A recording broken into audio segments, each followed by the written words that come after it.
Hey guys, welcome back to another lesson. In this lesson, I'd like to talk to you about substitutions, chord substitutions for the dominant fifth chord. So let me explain what I mean by that, and I'll also give you a demonstration. Let's say you have a chord progression in the key of C, and it goes C major to C major over bass of E, then to an F major, and then to a G major, and then back again. Now, what you're doing is you're playing the root or first degree of the chord, then you're playing the fourth degree, which is called the subdominant, and then the fifth degree, the G, which is called the dominant.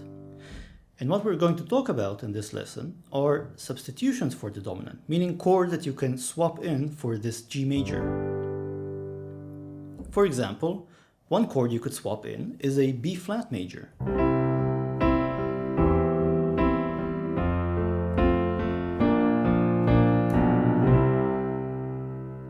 And this chord here is the B flat major. So let me play a demonstration for you showing different combinations, and after I'm done, we're going to talk about each of them and I'll point out some stuff that you should be aware of.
So welcome back. I hope this quick demonstration has given you some ideas or so you sort of opened up different ways to look at this substitution concept. And let me walk you through the different chords and substitutions that I've used. First of all, the progression was kept fairly similar throughout: a C to a C major over E to an F, and then to a G or a substitution of that G. In several points, I swapped the C over E with a C dominant seventh over E, and sometimes C dominant seventh over a bass of B flat.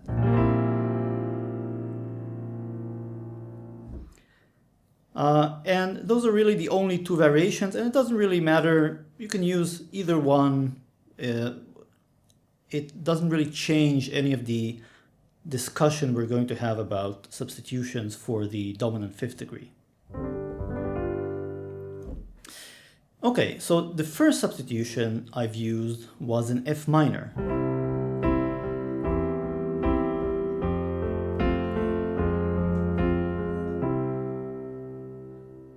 So this would be the fourth minor degree of the C major scale. And again, you can just play the F minor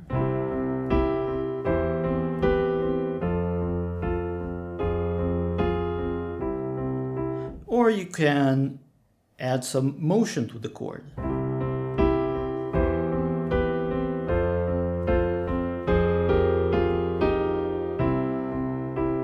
So we're just going down in thirds here.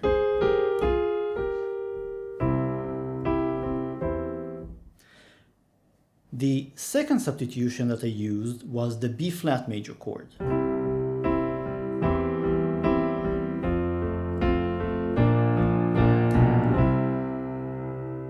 And this is B is the 7th degree in the C major scale, and a B flat is the flattened 7th degree. So the flattened 7th degree of the major scale is a valid substitution for the 5th degree. The next substitution that I've used, and you can use any of these, so it's just different ideas that I'm sort of throwing out there that you could either you like the sound of them or not, and you can adopt them in your own playing. The next substitution was a D minor 7 flat 5. So, here's a D minor, well, here's a D minor chord.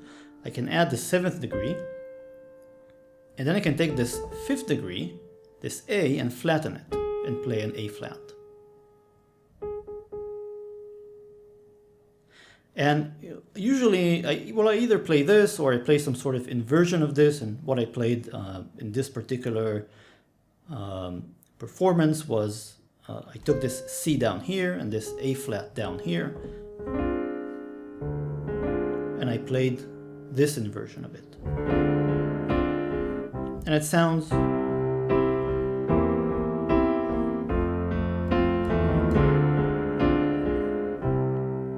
I kind of like this descending bass.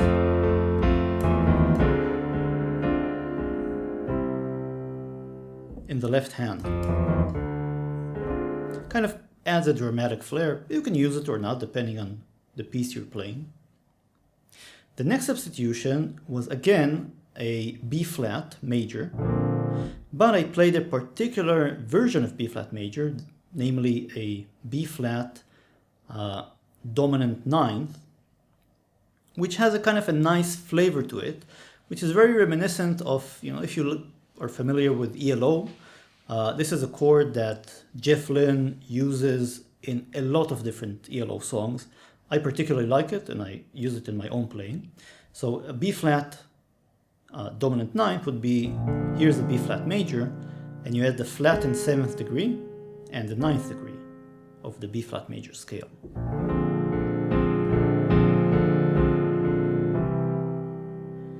ELO kind of likes to, if you listen to ELO recordings,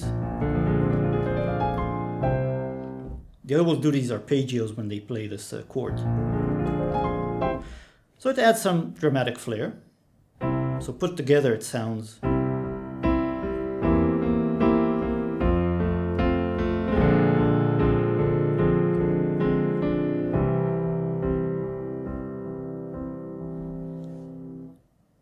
which is a pretty nice substitutions to be aware of.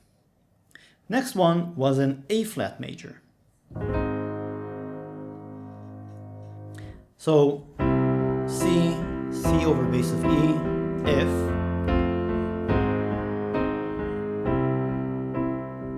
Kind of really breaks the monotony of the progression. It also has a very strong flavor to it, so it doesn't really fit in. I should mention that any of these are valid substitutions, but if they clash with the melody, then of course that disqualifies them. So something to, don't force them on your music. If they fit, that's great, consider them. Next substitution was a G flat diminished 7. So a G flat, here's a G, take a flat, and then the diminished 7th chord is built by adding minor third intervals above this root. So minor third, and minor third.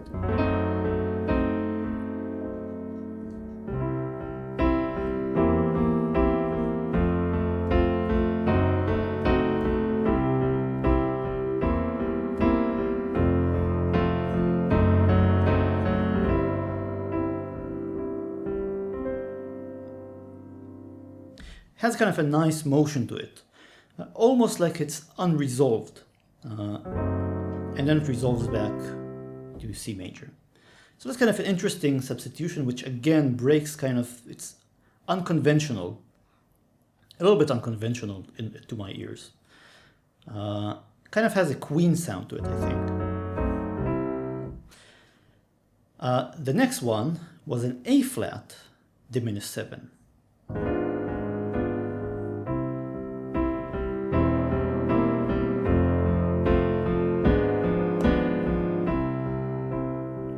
And there are different ways to think about this. It kind of almost looks like an F minor. You know, if I take this B up here, then it's an F minor 6 or a D minor 7 flat 5. Either way, it works as a substitution, and it's something you should consider. The last thing I'd like to point out is that you can string these different substitutions together. So you don't have to just play one of them, you can move around between them. And because they're all substitutions of the same chord, they kind of naturally can be swapped out as you play. So what I did at the end of this little piece that I played for you was actually do precisely that.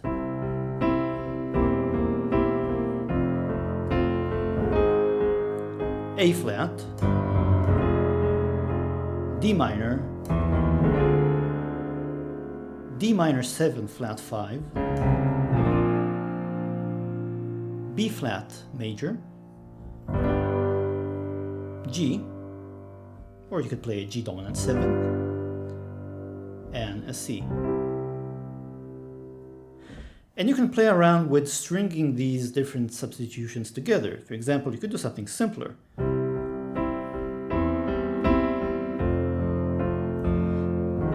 A flat, B flat, C.